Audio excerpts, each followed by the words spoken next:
Here we are at the OER curation page. We had the interview with Elizabeth Choi on the Japanese occupation. We experienced the first bombs in Raffles Place, And before that, everybody said, oh, don't worry, Singapore is very well protected. It's impregnable.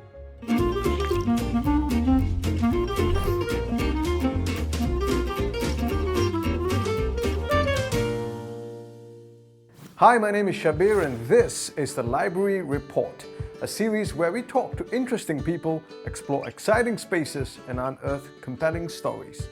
In this episode, I'll be meeting the team at the National Archives of Singapore's Oral History Centre to uncover how unique audio accounts of historical events and significant life experiences are preserved, documented and made available to the public.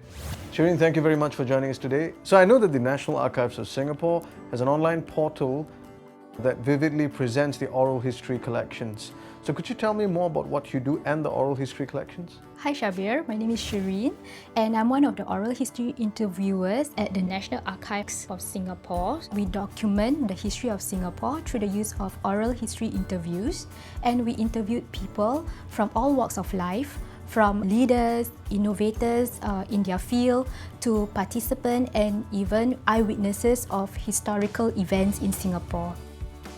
Our oral history collections cover various aspects of Singapore's social, economic and also political development, including performing arts, sports and business.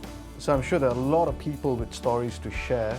How do you determine who gets interviewed? My colleagues and I start identifying potential interviewees based on the project team, or if we want to focus on a certain aspect of Singapore.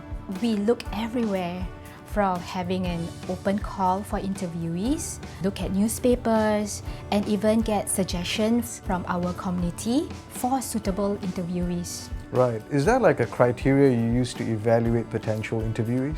The most important thing is their subject knowledge on that particular topic. That's one. And number two is the urgency of this interview.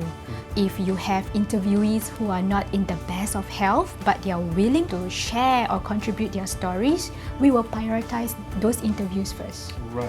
We take into account a person's seniority. We love talking to experienced people because they have a lot of stories and perspective to share.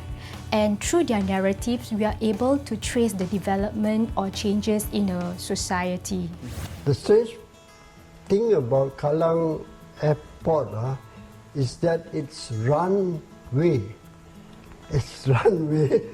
crosses a major road, Mountbatten Road itself. The road runs across the runway of the thing. So each time a plane were to use the runway, the barriers are put down along Mountbatten Road and traffic is held up.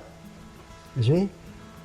Traffic was held up until the plane flew off, and then the barriers were raised again and the traffic continues. That is a rather unusual thing for an airport. In your work, I'm sure you meet a lot of people who come from different backgrounds and have different stories to share. How do you prepare for an oral history interview with them and ensure it goes smoothly? After shortlisting the interviewees, we would conduct a thorough research on them. This to ensure that we have a meaningful and informed conversation during the interview. I start off usually by doing background research on them, covering their achievement, their milestones. And after that, I would schedule a pre-interview meetings with them so that we can discuss what are the areas we can talk about during the interviews, and so that I can understand their life better. After all the research and preparation, I suppose it's time for the interview. What's the process like? Our interviews are in-depth, and that's why we have to build a rapport with our interviewees so that we can get them feel comfortable and at ease in sharing their stories. Our oral history interviews range from 6 to 20 hours across multiple sessions. One important thing is being an active listener so that we can ask follow-up questions and also be empathetic with their experience. Are these collections available to members of the public? Of course. This oral history collection is available on our website, and we also have a portal called Oh Yeah. We curate stories from our oral history collection. Recently, we just launched one series called Stories from Our Communities, where we feature 4 stories from our communities. And one of the profile that we featured is Mr. Saleh Marikan, whom I interviewed. He's a successful businessman and his businesses are household names among the Malay community. And in the interview, it's interesting how he talked about the trend of disco clothes in the 1970s. At that time, John Travolta was famous, Saturday Night Fever. So they have this disco clothes. My advertisement featured the disco clothes. It worked very well because the departmental store don't have this type of clothes. So when we were developing the video, we have to do a lot of research on the disco trend and what's the fashion trend in 70s, and we have to reach out to him and some other people to understand the trend better so that we can portray this accurately in our video.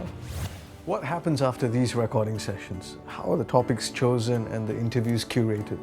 After our interview concluded, we have to complete case file where we provide contextual information about the session and also some annotation. And before that, we also have to get consent from our interviewee to allow us to preserve and also use the recordings. Before the recording go on the website or any portal, we have to send our case file to the documentation team for them to process. Hi Ren Rong, thank you very much for having me. Could you tell me more about this space? So we're at the recording studio of the National Archives of Singapore, and this is where the Oral History Centre conducts interviews. And what's your role? So I'm in the documentation team of the Oral History Centre, and what we do is we kind of oversee the collection of oral history interviews. And when the specialists bring over the completed recordings, we make sure that the metadata is in good order. We put them in indexing in our database so that they can be ingested to the Archives Online portal.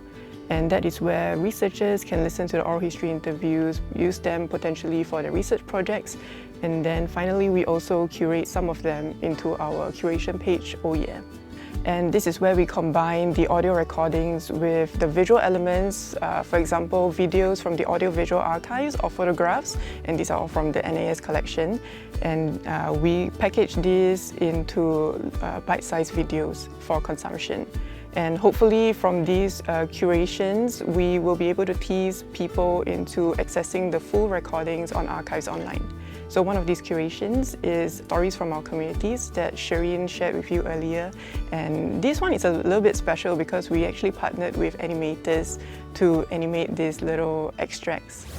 I remember there was a Jaga's daughter, a man who actually looked after a school, and he had quarters where his family stayed, and his daughter, Geeta, came to me for ballet class. And it was so heartening. How do you decide which part of the recordings are suitable for curation? Okay, so we consider several factors in it. First of all, we see whether the extract is a well-rounded representation of the interviewee. Secondly, we also want to look for information in an extract that bears significant cultural or historical value to society. Thirdly, we look to see whether we can showcase the humanness of the interviewee, and all of these come together to show the diverse experiences in our collection. But also what we really want to do is to engage the viewers to access all of these curated content, and these are all Singapore stories. So for example, one of the interviewees that we have in our collection is war heroine Elizabeth Choi.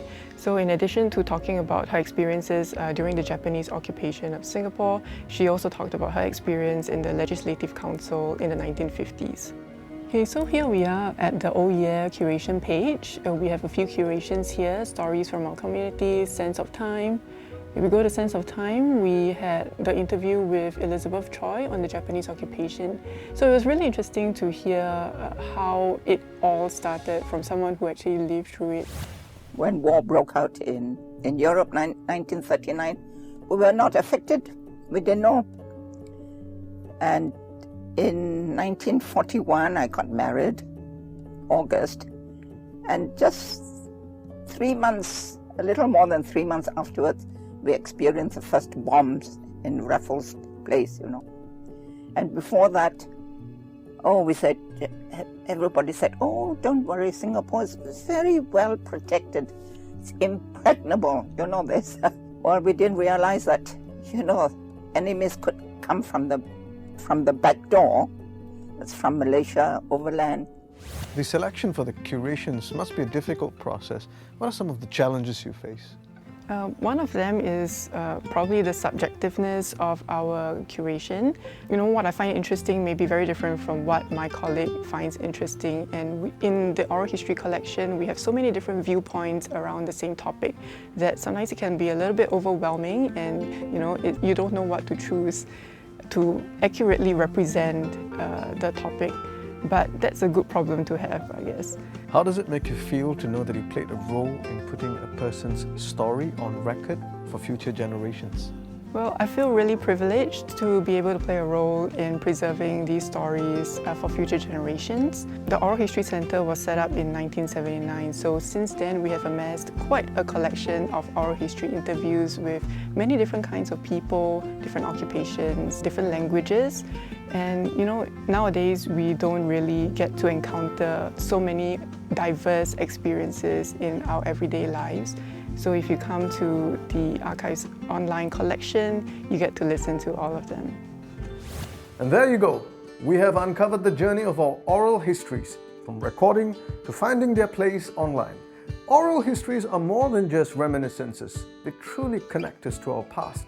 If seeing is believing, listening is to immerse ourselves in our rich history. You've had a taste of what the Oh Yeah online portal has to offer. There's a lot more to the collection you should check for yourself. Thanks for tuning into this episode of the Library Report. Enjoyed the episode? Give us a thumbs up, subscribe and hit the notification bell for future updates. Until the next report, take care.